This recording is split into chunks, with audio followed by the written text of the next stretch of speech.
जय श्री हरि विष्णु जय माँ लक्ष्मी। दोस्तों, आज भाद्रपद महीने के शुक्ल पक्ष की एकादशी के दिन हम आपको परिवर्तनी एकादशी की पूजा विधि और व्रत कथा सुनाने जा रहे हैं।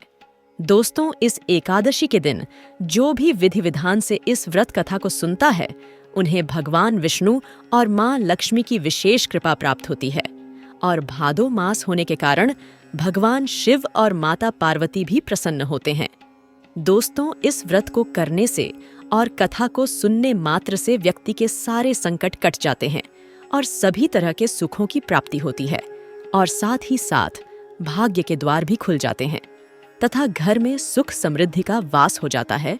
तो श्री हरि विष्णु जी का नाम लेते हुए शुरू करते हैं।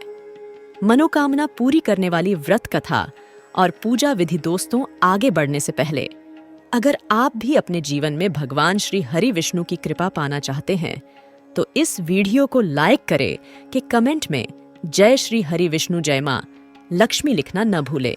दोस्तों, हिंदू धर्म में सभी एकादशी तिथि भगवान विष्णु को समर्पित हैं। उनमें से कुछ एकादशी तो विशेष मानी गई है, जैसे भाद्रपद महीने के शुक्ल पक्ष की एकादशी तिथि।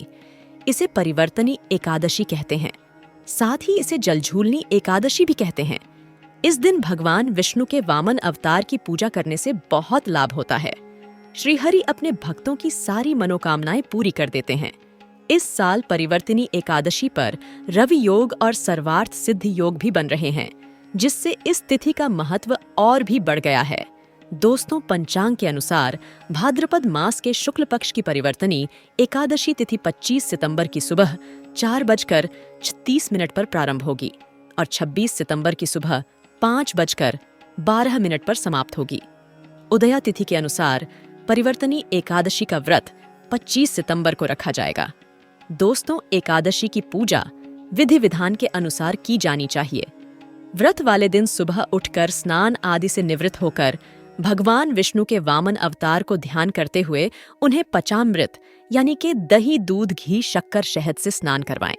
इसके पश्चात गंगा जल से स्नान करवाकर भगवान विष्णु को कुमकुम अक्षत लगाएं। वामन भगवान की कथा का श्रवण या वाचन करें और दीपक से आरती उतारें एवं प्रसाद सभी में वितरित करें। भगवान विष्णु के पंचाक्षर मंत्र ओम नमो भगवते वासुदेवाय का यथासंभव तुलसी की माला से जाप करें। इसके बाद शाम के समय भगवान विष्णु के मंदिर अथवा उनकी मूर्ति के समक्ष भजन कीर्तन का कार्यक्रम करें। इस एकादशी के दिन भगवान विष्णु सहित देवी लक्ष्मी की पूजा करने से इस जीवन में धन और सुख की प्राप्ति तो होती ही है, परलोक में भी इस एकादशी के पुण्य से उत्तम स्थान मिलता है। तो आइए सुनते हैं परिवर्तनी एकादशी व्रत की कथा और महत्व। दोस्तों, इस दिन भगवान विष्णु के वामन रूप की पूजा की जाती है। इस व्रत को करने से व्यक्ति के सुख सौभाग्य में वृद्धि होती है। एक मान्यता के अनुसार इस दिन माता यशोदा ने जलाशय पर जाकर श्री कृष्ण के वस्त्र धोए थे।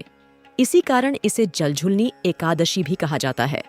मंदिरों में इस दिन भगवान श्री विष्णु की प्रतिमा या शालिग्राम को पालकी में बिठाकर पूजा अर्चना के बाद ढोल नगाड़ों के साथ शोभा यात्रा निकाली जाती है, जिसे देखने के लिए लोग उमड़ पड़ते हैं। धर्म ग्रंथों के अनुसार परिवर्तनी एकादशी पर व्रत करने से सभी पाप नष्ट होते हैं एवं वाजपेय यज्ञ का फल मिलता है।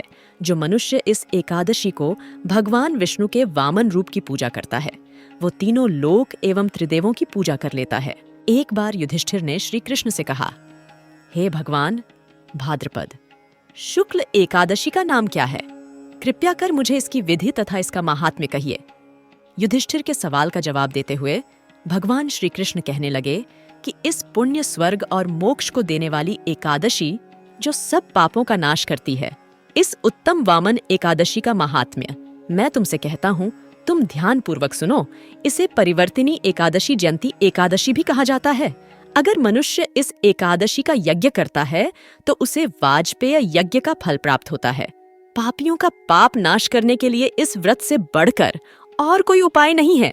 जो मनुष्य इस दिन मेरी पूजा करता है, उसे तीनों लोक पूज्य होते हैं। इस व्रत को करने से मोक्ष प्राप्त होता है। जो भाद्रपद शुक्ल एकादशी को व्रत और पूजन करता है, उसका फल वही है जिसने ब्रह्मा विष्णु सहित तीनों लोकों का पूजन किया। अत हरिवासर अर्थात एकादशी का व्रत मनुष्य को अवश्य करना चाहिए। इसे परिवर्तनी एकादशी इसलिए कहते हैं क्योंकि इस दिन भगवान करवट लेते हैं। श्री कृष्ण के वचन सुनकर युधिष्ठिर ने कहा, हे भगवान, मुझे अति संदेह हो रहा है।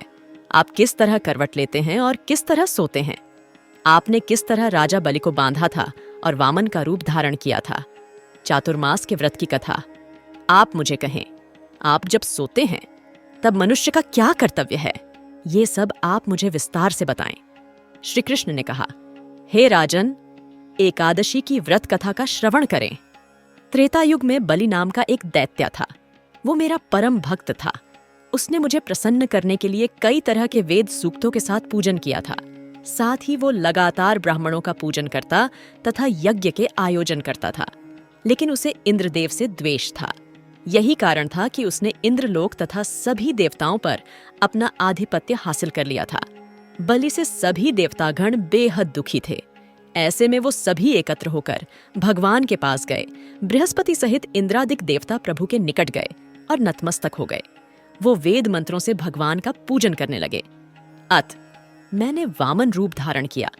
यह मेरा 5वां अवतार था। फिर अत्यंत तेजस्वी रूप से मैंने राजा बलि को परास्त किया। यह सुनकर राजा युधिष्ठिर बोले, हे जनार्दन, इस अवतार में आपने दैत्य महाबली को कैसे जीता? श्री कृष्ण ने कहा, मैंने बलि से 3 पग भूमि मांगी थी। राजा बलि ने इस इच्छा को तुच्छ समझा और मुझे वचन दे दिया कि वो मुझे 3 पग जमीन देगा। मैंने अपने त्रिविक्रम रूप को बढ़ाकर भूलोक में, पद भूवरलोक में, जंघा स्वर्गलोक में, कमर महलोक में, पेट जनलोक में, हृदय यमलोक में कंठ की स्थापना कर सत्यलोक में मुख, उसके ऊपर मस्तक स्थापित किया। सूर्य, चंद्रमा आदि सब ग्रह और देवता गणों ने अलग अलग तरह से वेद सूक्तों से प्रार्थना की। तब मैंने राजा बलि का हाथ पकड़ा और कहा, हे राजन, एक पद से पृथ्वी, दूसरे से स्वर्गलोक पूर्ण हो गए। अब तीसरा पग कहाँ रखूं? इतने में ही राजा बलि ने अपना मस्तक मेरा सामने झुका दिया। ऐसे में मैंने अपना पैर उसके मस्तक पर स्थापित कर दिया। इससे वह पाताल को चला गया। उनकी विनम्रता देख मैंने उससे कहा कि मैं हमेशा तुम्हारे पास ही रहूंगा। फिर भाद्रपद शुक्ल एकादशी के दिन बलि के आश्रम पर मेरी मूर्ति की स्थापना की गई। ठीक इसी तरह दूसरी मूर्ति क्षीर सागर में शेषनाग के पष्ठ पर हुई। श्री कृष्ण ने कहा, हे राजन, इस एकादशी के दिन भगवान सोते हुए करवट लेते हैं। ऐसे में इस दिन भगवान विष्णु का पूजन करना चाहिए, जो तीनों लोकों के स्वामी हैं। रात्रि जागरण समेत तांबा, चांदी, चावल और दही का दान करना भी उचित माना गया है। अगर इस व्रत को विधिपूर्वक किया जाए तो व्यक्ति सभी पापों से मुक्त हो जाता है। इस दौरान यह कथा पढ़ने से व्यक्ति को 1000 अश्वमेध यज्ञ का फल प्राप्त होता है। तो इस प्रकार व्रत कथा समाप्त होती है। सब बोलो, विष्णु भगवान की जय बोलो, बृहस्पति देव की जय। दोस्तों, आपको हमारी वीडियो कैसी लगी?